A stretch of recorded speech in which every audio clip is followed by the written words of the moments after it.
everyone, welcome back to my channel, and I hope you guys have just enjoyed the scenery so far.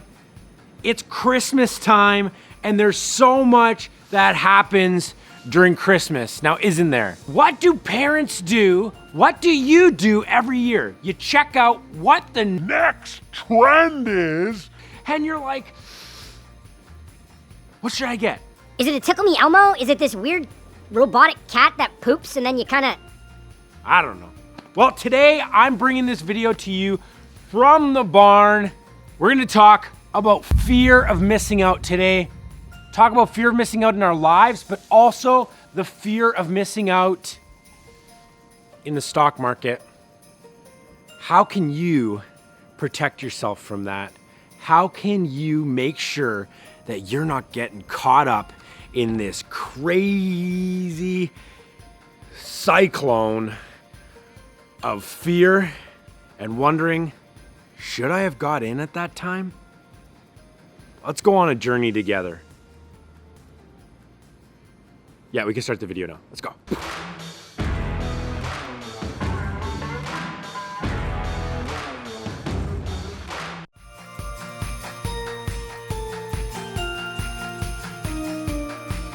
You see, I want you to look at this in the way of reminding yourself when you had that first date, or the time when you went out and you saw maybe a guy, maybe a girl, and you were like, Man, I wonder who that person is. and then you go and you ask your friends and you're like, Hey, I just saw this girl, and do you know who she is? Where's she from? but you just want to find out who they are before you jump in. And it's kind of the same thing with the stock market and Christmas gift buying. There's really three things that you need to do in order to fight against fear of missing out. And this can be applied to your lives as you look to buy gifts this Christmas season, but it also can be applied to you when you think of, what stock should I get into?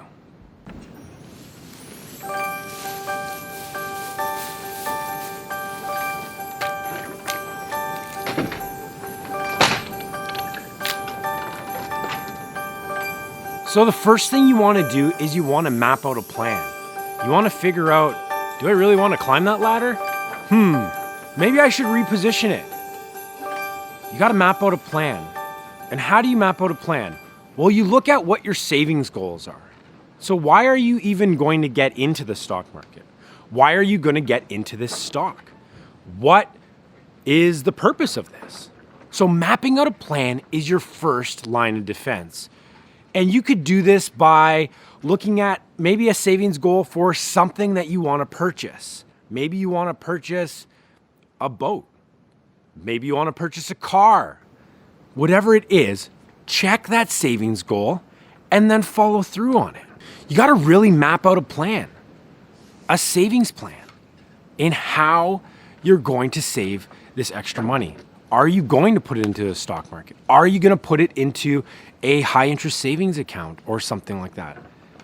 But really, to stop you from just jumping into the market and wanting to make cash quick and thinking that this is going to be the next greatest thing, to sliced bread, because apparently nothing has been better than sliced bread. You got to figure out your plan, your savings plan, and that will let you sit back a little bit and remind yourself of what your goals are. So set a goal. What is that goal? Is it retirement savings? Is it trying to make some quick cash? Whatever it is, make sure to set that goal first. Let's look at our second point.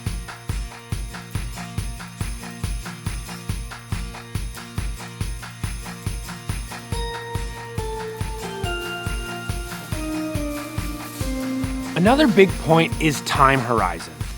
You know what? This bag has been around for a really long time. And I'm sure when they bought the feed for it, they weren't thinking that it was gonna last 100 years. And it probably hasn't. I have no idea how old that bag is, but the bag has been around a while. You need a time horizon.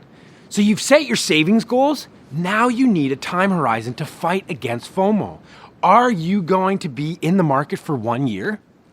Is your time horizon 5 years? Or are you just don't have a plan at all and you're just jumping in? You have no idea when to get out, when to get in, when to call it quits. You gotta know when to hold 'em, know when to walk. Okay, maybe we're not gonna sing Kenny Rogers, but you really do gotta know when to fold them. And if you're getting into a high risk situation, then you gotta figure that out. Speaking of risk, let's talk about our third point.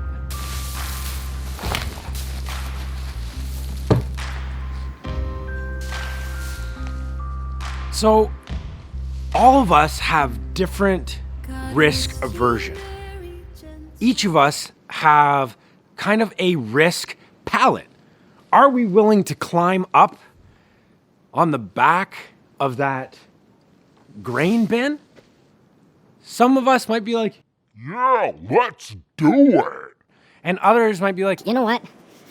Why don't I use the ladder? but what we really need to look at is our risk aversion before we get into the stock market, before we get into a stock we don't know about. Are you okay if you put in $1,000 and that stock goes down to $300?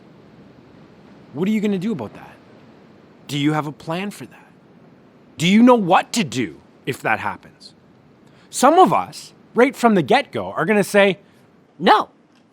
I'm not even willing to see it drop 10%. I don't want to lose any of my money. And we all understand that in order to gain money, sometimes you have to take risks. And business owners do this every year. They take risks to grow their business. They go out on a limb. They buy, goods and supplies. They put their business in a certain place and they are taking all that risk. But if they are successful, then the risk is worth it, right?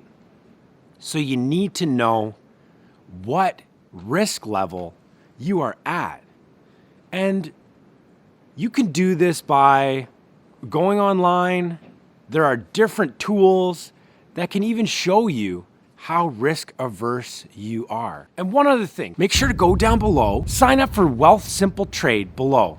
You're gonna get 2 free stocks up to $4,800 each. That's pretty good. Also, in the meantime, make sure to sign up for Wealthsimple Cash as well. Great platform, really easy to use. Anyway, let's continue.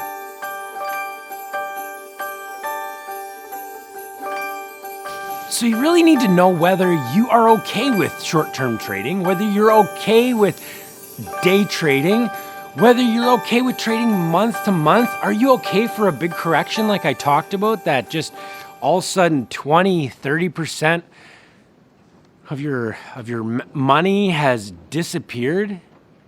But remember, it only disappears when you sell. But are you okay to see the market drop that much? Maybe you're not. Maybe you are. That's up to you. Overall, guys, I just want you to know to protect yourself from the fear of missing out. You want to do your research. Use sites like Yahoo Finance to check out the stocks that you want to get into before you even get into them. Make sure to check out places that have tools that you can see what that stock's all about. Research the company. Is it a good company? Have they been around for a while? What other investors are investing in that company? Do you have the big investing guys investing in it? What corporations are investing in that company? These are all things that you can look up online. And it's the best way for you to just not run into that, that fear of missing out, that emotion, that cyclone. One of the ways you know that you're part of the fear of missing out is when you're scrambling. You're not running at an even pace. all of a sudden out of nowhere, you're like, I need to get money into there. I need to do this. I need to do this. I need to do this. I need to get the money in. Where do I buy it? Where do I buy it? And you're going to all your friends and you're asking, hey, how can I buy Bitcoin? How can I buy this? How can I buy that? And usually that's not a good place to be. So stay safe out there, friends. Make sure to do your research. I hope these 3 points have been well received. And I hope you've really enjoyed our time in the barn here. Just trying to switch it up. All right, have a great week. I'll see you guys next week. Bye.